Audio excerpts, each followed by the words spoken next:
بسم الله الرحمن الرحيم. الحمد لله رب العالمين، ثم الصلاة والسلام على أشرف خلق الله محمد بن عبد الله وعلى آله وأصحابه أجمعين. أما بعد، السلام عليكم ورحمة الله وبركاته. Haren hiwri ke on musidɓe an julɓe, musidɓe an ka enɗan e musidɓe an ka diina. Mi hiwri ke on kala ko wonɗon go hiwrango islam go mi hiwri on ɗo. Minni on assalamu aleykum wa rahmatullahi wa barakatuh. Hare no woni non hiɗen jokkito darsume en e deftere men nde wonɗen e jangude tenerre ɓe wi'etende nden hisnul muslim. Nde deftere wiyetende ɗo hisnul muslim, nde ɗo deftere ko fii no julɗo on hiwirta hoore makko hara seytani foolatamo, seytani ukkotako e makko no ukkori wo hara kadi haysa waɗanama ko wiyete kon dabare ma sihru wawatama hewtude no hewtiri wo. Ko ɗum woni a naata e nder suudu ma ɗum soka tawawana ko iwrata ka yaasi wo arata naata hewtama. ɗum ɗon noon hara e julɗo himo haani hiwitade o janga du'aji ɗi tawata ɗin ɗon du'aji no wawi mo hiwde Allah hiwira mo ɗin du'aji ɗi o jangi ɗon Allah jomiraɗo subhanahu wa ta'ala hiwira mo ɗin ɗon du'aji boniji arayɗe makko ɗi. Si wara ɗum cheytani are makko foolamo ko ɗum yiya toon cheytani no fooli yimɓe buyi tawa ɓe acciti diina, ɓe acciti rewgol Allah jomiraɗo subhanahu wa ta'ala, ɓe acciti juulugol julɓe buyi hara ɓe jarribama. Non noon hiɗen kontina deftere nden ka hattunoɗen noon firgol ngol. ɓe inni fadlu dhicri, dambugal aranal ɗo ko no waywa ka muqaddima. Dambugal aranal ngal ɓural, so innama ɓural ko teddungal addicri, jantagol inde Allah. Jantagol inde Allah no mari valeur, jantagol inde Allah no mari teddungal. On valeur ɗon e on teddungal ɗon ko ɗum wonɗen e jantade ɗo. Qala Allahu ta'ala, Allah jomiraɗo subhanahu wa ta'ala wi'i e suratul baqara, fadhkuruni adhkurkum washkuru li wala takfurun. Allah jomiraɗo subhanahu wa ta'ala wi'i fadhkuruni, jantenam. Jantagol inde Allah ɗo ko anditugol Allah ka ɓernde. Andita taw Allah ka ɓernde, ɗoftoɗamo hulamo kanko Allah jomiraɗo subhanahu wa ta'ala ka ɓernde, ɗoftoɗamo ka ɓernde ga, anditamo ka ɓernde, jantoroɗamo noon ɗengal magal. Jantoɗa inde Allah, jantora inde Allah ɗengal magal. ɓawo nde a anditude Allah ka ɓernde ma, anditiramo ɗoftagol mo kanko Allah jomiraɗo subhanahu wa ta'ala. Si e yii goɗɗo no waɗa bone, woni ko janɗuɗo, woni ko fanɗuɗo, ko ɓay o anditali Allah ka ɓernde makko, o yeggiti Allah. Ko embere ko goɗɗo yeggiti Allah wo o yeddatamo. Ndaare tum fewdo ka musique huɓɓina, taw fewdo on sey ko tallugol, ko amindirgol ha tallidira. Fewdo on sey sa landike on ɗon fi Allah o wolantama fi Allah e fus, puisque haqqille makko ɗen iwi e Allah, iwi e anditugol Allah jomiraɗo subhanahu wa ta'ala. Haray kala yeddowo Allah, kala yeddowo Allah, sababu yeddugol mo Allah ngol ko yeggitugol Allah ka ɓernde makko. Ko embere ko goɗɗo yeggiti Allah ka nder ɓernde makko wo, ko embere ɗum ɗon o yeddata Allah jomiraɗo subhanahu wa ta'ala. Haray noon goɗɗo so yiɓe karmakoɓe, towa gandeɓe, haray ɓe huuli tun Allah, kala ka ɓe woni haray ɓe anditi fi Allah ka ɓernde maɓɓe gal. Ɓe anditi fi Allah, ɓe wolinde Allah ɗengal maɓɓe ngal, hiɓe wadde honno kadi hiɓe ɗoftade Allah, hiɓe ɗoftade juuɗuɓe juulude, ɓe horude, ɓe sakkude, hiɓe waɗude piiji ɗi tawata ɗin piiji ɗon ɓattineɓe ka Allah jomiraɗo subhanahu wa ta'ala. Haray noon imam al-Qurtubi hiɓe yewti mana ɗum ɗo sennani e tafsir oɗo aya. Imam al-Qurtubi ɓe addi ɗon konngudi buyi tafsir oɗo aya. ɓe inni ko Allah faniti ɗo, udhkuruni bit-ta'a adhkurukum bit-thawabi wal-maghfira. ɓe inni ɓe eggingol ɗo konngol ibtude e karamakoɓe Sa'id ibn Jubayr, karamakoɓe makateɓe Sa'id ibn Jubayr ɓe. Mana jantere inde Allah ɗoftagol mo, son ɗoftike allah allah anditiray o yafanagol on bakkatuji mon ɗi si tawi goɗɗo juuli o hoori o rewi allah jomiraɗo subhanahu wa taala konko o rewata ɗon allah jomiraɗo subhanahu wa taala ko anditiri allah rewgol ɗon anda allah anditiray mo yafanagol mo honɗum yafanagol mo bakkatuji makko ni yafanagol mo bakkatuji makko ni kala noon goɗɗo mo ala e anditude allah ala e rewde allah si goɗɗo noon woni yeddowo allah hayso tawi wiide subhanallahi laabi buy ma o wiye alhamdulillahi laabi buy kono o yedday allah haray aslu on oɗo wona wonɗo e anditude allah wonɗo e anditude allah on ka ɓernde makko sono wo o andita allah o janto noon inde allah o inna allahu akbar ma subhanallah ma inna allahu akbar ma inna alhamdulillah haray mo anditi allah ka ɓernde makko ga ɗoftoragol mo juulugol e horugol e waɗugol golleji moƴƴi ɗin haray ko oɗo woni andituɗo allah on tigi tigi tigi tigi jantagol inde allah ɗen ko jantoragol mo taw ɓernde ɗen ɗoftagol allah ka ɓernde ga waɗa ko allah yamiri kon acca ko allah jomiraɗo subhanahu wa taala harmini kon ko ɗum ɗon woni premier e hoore jantagol inde allah ala ko ɓuri fotude nde yiyata suka cellen bellen no wawi piiji ɗin fuu wadde kala ko faala wadde ko moƴƴa o inna mi acciri hunde kaari sabu allah miɗo huuli allah ka ɓernde miɗo huuli allah ka ɓernde ga mi watta hunde kaari ko moƴƴa yi'a suka mi hewde ka juulirde landoɗama kori jang suka ka juulirde o inna miɗo huuli allah haray ko oɗo woni wonɗo e anditude allah on ka ɓernde makko haray noon allah daali e allah wi ɗo e fadkuruni adkurkum anditelan min kadi mi andita on jante inde an min kadi mi andita on haray en ara e hadis goo sa jantike inde allah allah anditate kadi o ɓanta martaba ma e teddugal ma e woɓɓe goo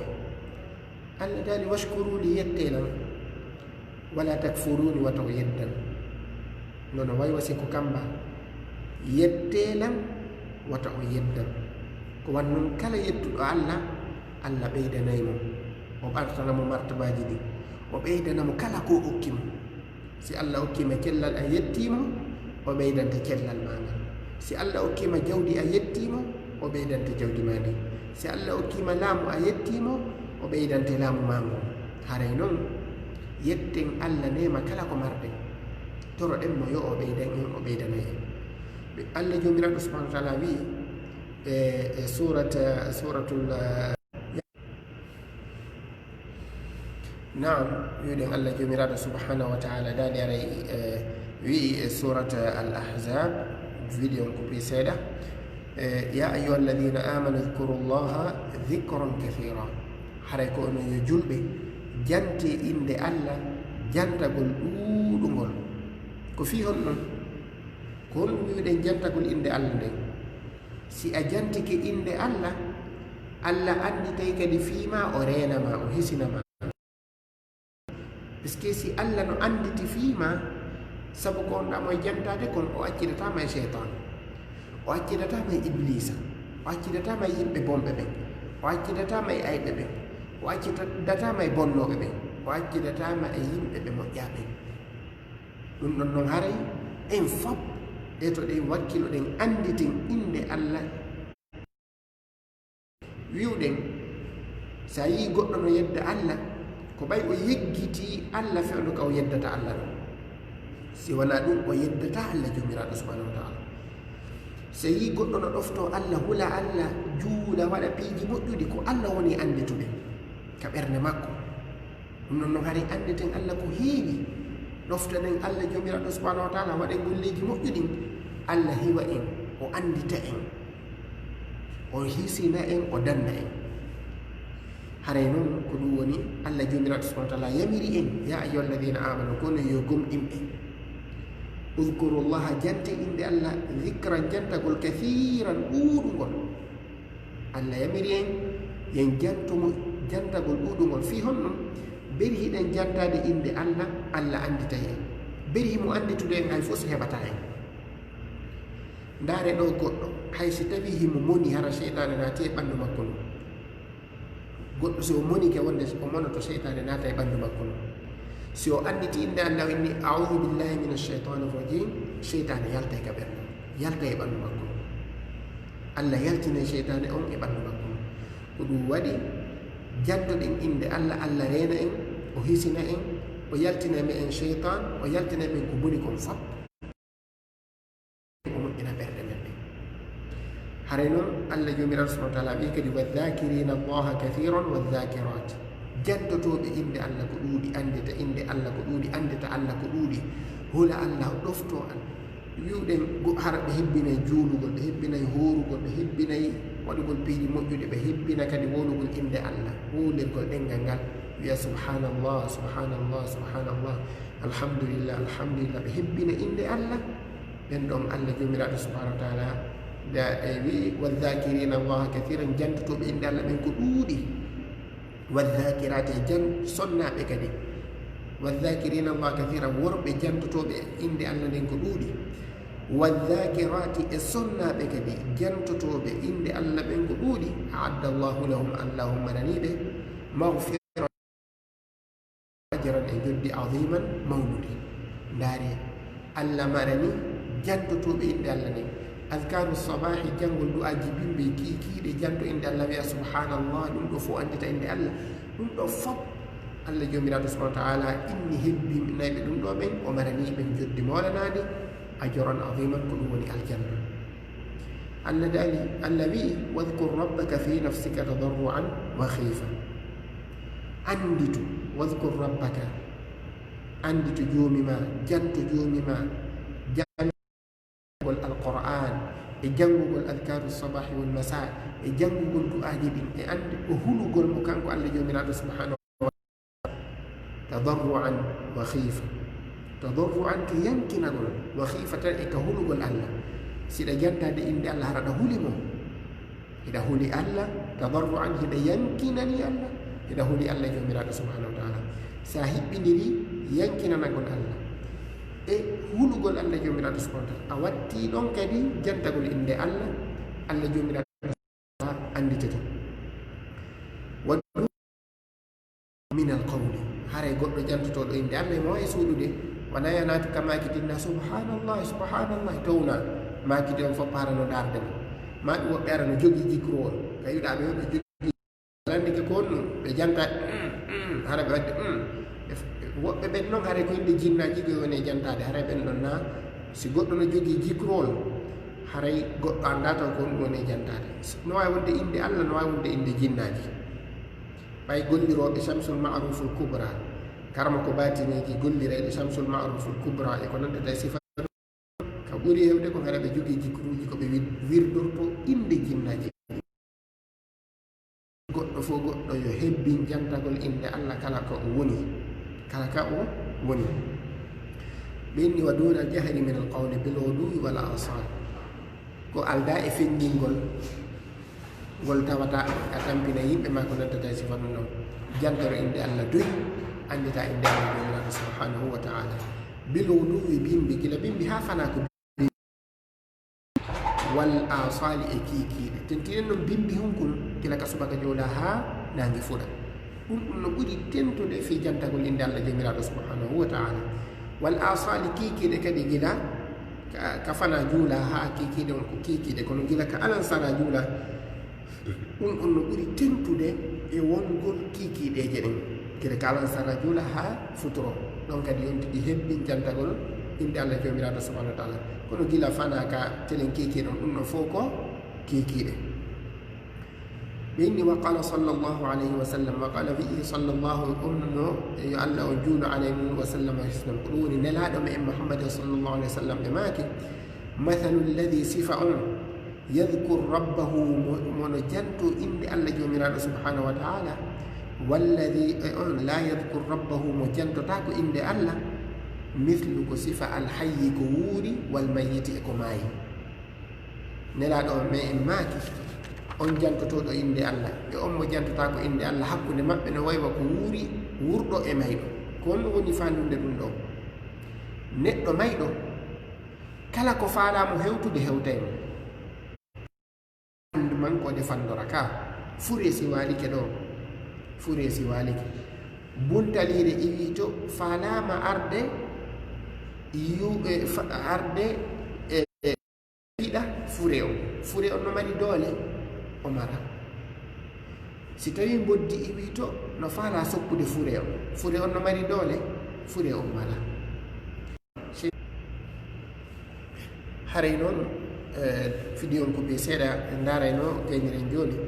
on jantotoɗo inde Allah jomiraɗo subhanahu wa ta'ala on ɗon cheytanuji watamo hewtirde no faalira comme sifa wuruɗo sa yii boddi a wareni sa yii buntalire a warayni sa yii ko boni no arde a dogay goɗɗum ɗum doga par ce que a wata dartade goɗɗum ɗum dartoɗa wara ko sifa noon jantotoɗo inde Allah ko noon o jogori doole e dartagol ayɓe e yimɓe bomɓe e yimɓe ɓe moƴƴa hara ɗa jogii doole ɗa jogii force dartagol karma ko batine dartagol yimɓe bomɓe ina jogii doole sa jantota ko inde Allah few a mara doole ko ɗum yiyata goɗɗo no fiɗa goɗɗo kortero o maya ka o jooɗi ɗon ɗum waɗi hay nokku goo goɗɗo yehi jooɗi e nokku goo ka woɓɓe goo jotto o mayi ka o jooɗi ɗon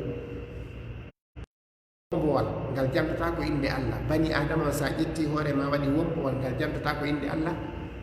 warugol ma no newi korteru kadu ewi wo fiɗugol ma walɗaɗa no newi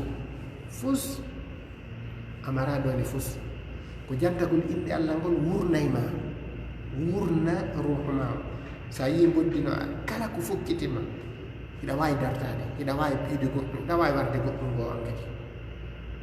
ɗum ɗon noon haray woni jantotoɓe inde Allah ɗi du'aji araji yeeso ɗo fof jantotoɓe inde Allah ɓembiretekiɗe wa qala sallllahu alayhi wa sallam nelaɗo maaki ala unabbi'ukum waccatami humbiɗan bi hayri a'malikum ko ɓuri moƴƴude golleji men ɗi fof wa azkaha ko ɓuri laaɓude ɗi inda malikikum ka jeyɗo on ko ɗum woni Allah wa arfa'uha ko ɓuri kadi ɓantade ɗi daraja fi darajatikum darajaji mon ɗin ko ɓurata ɓantude darajaji mon ma ko ɓuri ɓantade darajaji mon ɗin wa khayrin lakum e ko ɓuri on moƴƴande kadi min infaqi dhahabi min infaqi nafugol aldhahabi kanŋe wal wari e kaalisi wa khayrin lakum e ko ɓuri on kadi moƴƴande min an talqaw aduwakum ko ɓuri moƴƴude kadi ende hawrodirton e gaño mon fatadribu o piya anaqakum fatadribu anaqahum taƴon daaɗe maɓɓe wa tadribu anaqakum ɓe taƴa daaɗe mon qalu bala ɓenni humpitu men ko hunde ɓurde moƴƴude ɗiɗo piiji fof waɗugol jihadi waɗugol financement fi jawdi e ɓuri marde martaba e valeur e teddungal e baraji nelaɗo makani ɓe dicrullahi taala jantagol inde Allah jantagol inde Allah anditugol inde Allah janto inde Allah hare en tori ko jaman fof kala kaɓe woni ko ɗo darsu men o woni haddude hannde hebbini jantagol inde Allah sa an sonnajo a fokkiti ka makiti sodoygol makiti on gila ka yaltoɗa ka dambugal ka soduma wiya subhanallah subhanallah subhanallah subhanallah ya ha hewta ka makiti siɗa artude kadi wiya alhamdulillah ma wiya subhanallah sa fokkiti bimbi wiya astahfirullah ko suɓiɗa wo e konngudi ɗi tawata ko dicrullah